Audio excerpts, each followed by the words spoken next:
Hi, thanks for joining in. Welcome to the conversation series from IATA World Cargo Symposium 2025. We are here in Dubai. This is Libin, Chacko, Kurian for Start Times. Right now, I'm sitting down for a video interview with the president of CargoTech, Air Cargo Technology Ecosystem Company. Cedric, thank you so much for joining us today. Thank you for inviting me today. Pleasure to be with you. Thank you. Let's start by talking about your career. You spend most of your career, many years of your career in companies like Air France, KLM Cargo, and Qatar, for example. And now you are with ECS Group and CargoTech. Give us an idea about what your role in ECS Group and CargoTech. All right. So yes, I am that old. 25 years in the industry already. It seems like it was yesterday. So I joined ECS Group in 2018. So it's going to be 7 years this year. And I was hired by ECS to run the transformation of the group. So as the chief strategy and digital officer, to run the transformation of the group, the digital transformation of the group as well, and to develop a new service offering. And we started into 2018 to do that actually. And when we achieved the level of maturity that we were looking for in terms of digitalization within the group, we thought of launching a bigger initiative. And that's how CargoTech was created actually. Not by ECS, because CargoTech is not a subsidiary of ECS. CargoTech belongs to the same holding company of ECS, to the same private equity firm at the head of ECS. But it's not a sister company, or it's not a subsidiary of ECS. That's a separate technology company that provides digital solutions to help customers, mainly airlines, into their digital journey and digital transformation. Okay. Even though it is a sister company of ECS Group, the combination is a bit weird for me from a journalistic point of view, because the question that I was, in the week of new technologies coming in, the question was, will these technologies, the booking platforms, replace GSAs and freight forwarders? So when I saw about the combination of ECS Group and as a sister company, CargoTech, so give us an idea about what is the larger view, the broader view of ECS Group. As you also mentioned, you are also the chief strategy and officer for ECS Group. How that goes in line? So actually, the creation of CargoTech became from a better understanding of the pain points that the airlines were facing in the industry. As a GSA, ECS Group represents tens and tens of airlines around the world. So we do have a good understanding of the pain points that each and individual airline may be facing internally, or with the system that they're having, with the processes that they're struggling with.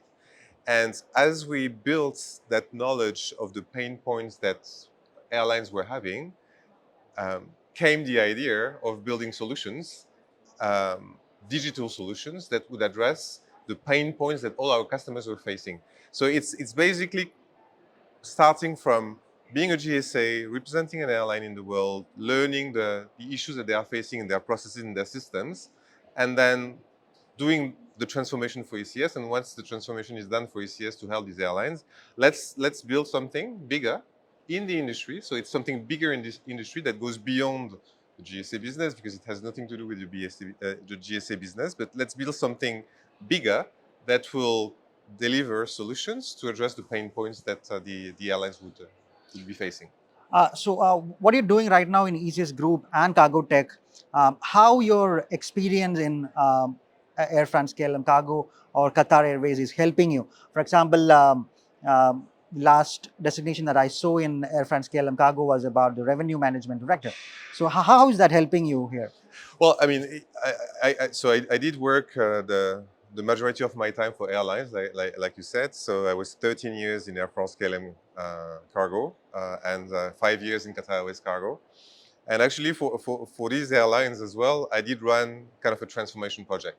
So one of my customer, one day, told me, "You're a transformer. Each time you go somewhere, you transform things." and after you leave, it's never the same as before you arrive. So, which I took as a compliment actually. So I always like transforming things, and transforming things means just trying to streamline processes, audit and analyze the things that do not make sense to do. So manual work or time-consuming work that you should stop working by either not doing it or automating it, or bringing a digital solution that will help you do that, implement that process. My experience with airlines in revenue management as well, because indeed I was for 6 years the head of revenue management for Air France KLM Cargo, and I was also VP revenue management and pricing for Qatar Airways. You do understand from the inside that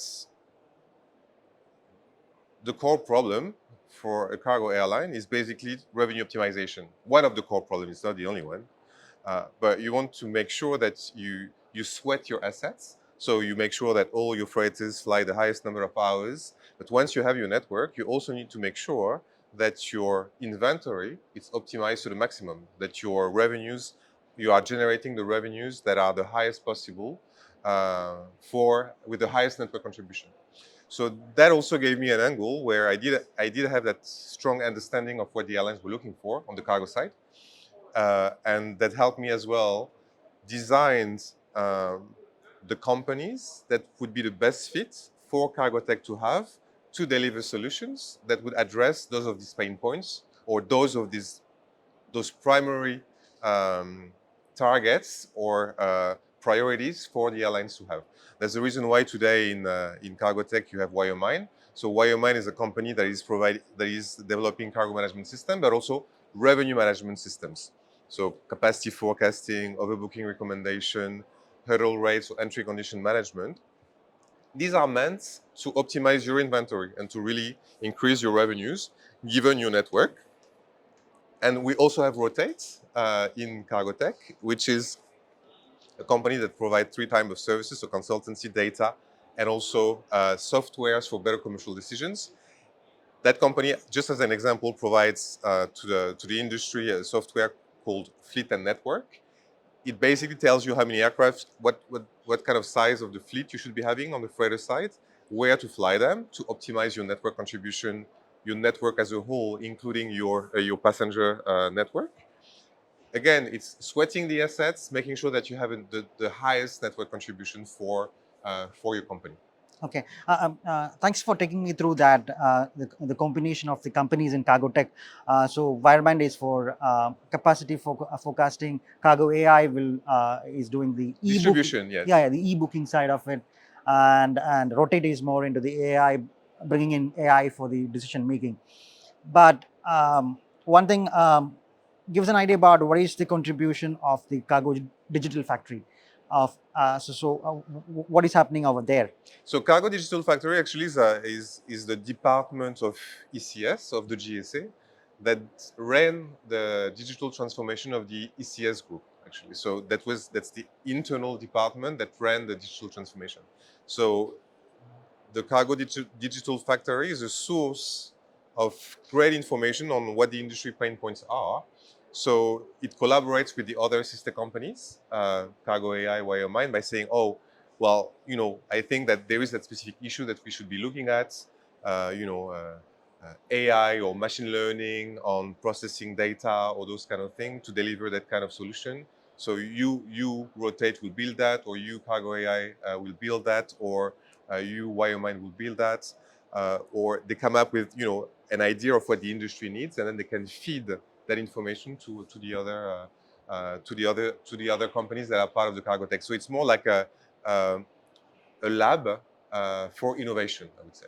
Okay, you said you were hired in ECS Group for a transformation. Have you completed that transformation, or in what phase of transformation you are? Also about the CargoTech, the CargoTech itself is bringing a transformation. In what phase we are? So you never end a transformation, because if you say that you're ending a transformation, it means that you haven't understood that the industry is always changing.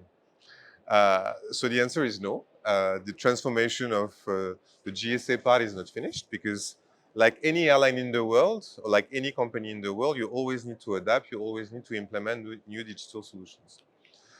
The level of maturity, however, is pretty high. If you're on a scale from 1 to 5, I would say the level of maturity that we managed to reach within ECS as a GSA in terms of digital maturity is 4. It's not 5, it's not 3, 2, it's 4. On the CargoTech side, we're not talking about maturity. We are talking about what's the scope that we are covering today.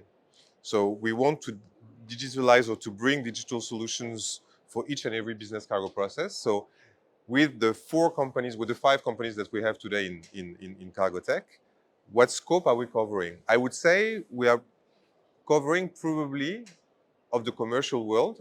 I'm not talking about operations, talking commercial, probably 90% of the scope.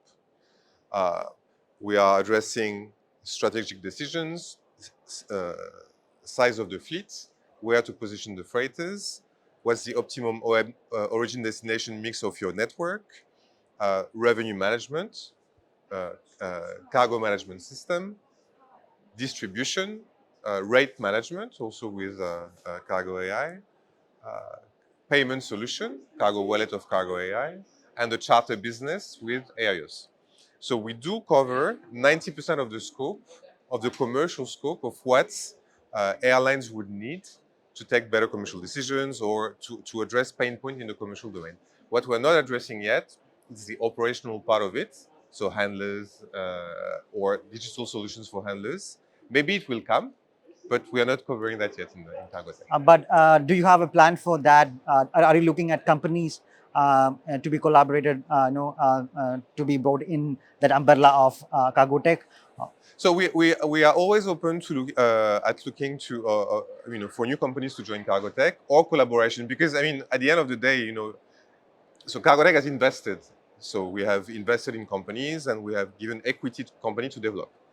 Maybe there are other models that we could develop with existing companies. It's could be a collaboration only, like creating a new product together by joining forces. We're only open to that, new companies, and we're also open to new ways of collaborating. Okay. So when you, what is the future, immediate future of CargoTech when you're looking into it? Do you have all these software companies, the IT companies like Chacko, Cargo AI, Wiremind, or do they have their softwares talking to each other? So, what is the future? I mean, what is important is what is existing already. So in CargoTech, again, CargoTech created in 2022, so not so long ago, 3 years ago. Today we have 16 softwares. We have 16 digital solutions. Are they talking to each other? Yes, when they have to. Concrete examples, you have Cargo AI talking to SkyPallet for Wiremind. When a forwarder has a very complicated packing list, they want to make a booking, but they want to know how much operational space that will take. You have an integration between the two platforms. You have data that could be exchanged between the different companies to fuel the AI model to enable a better forecasting. That happens. So there is collaboration between the different entities, and there is connection between the different modules that they are offering. However, always keep in mind that in CargoTech, the different companies that we have are developing in parallel modules that do not overlap. They are complementary. They are not competing products, So when we see that one of the products adds value to another one, we'll create the connection. And that's happening in many cases. Since they are not competing and they're complementary, can we expect a CargoTech platform that can? Maybe one day. For the moment, it's not the idea. But if in 2-3 years from now we think that's the best way to approach the market and to offer a package deal, then yes. Today, CargoTech is offering 90% of the full scope in the commercial world of what we believe airlines need to have a maturity level number 4 or 5 in digitalization. It doesn't mean that all airlines have the financial capabilities, the willingness, or the means to get the full scope. So they pick and choose. So the objective is to basically make the industry aware that we could be a provider of the full scope, or 90% of the scope, but we're also the provider of bits and pieces, whatever fits their needs. Because at the end of the day, they are the customer, they know what their needs are, and we have the right solution for that specific need. Thank you so much, Cedric, for joining us today. Always a pleasure. Thank you.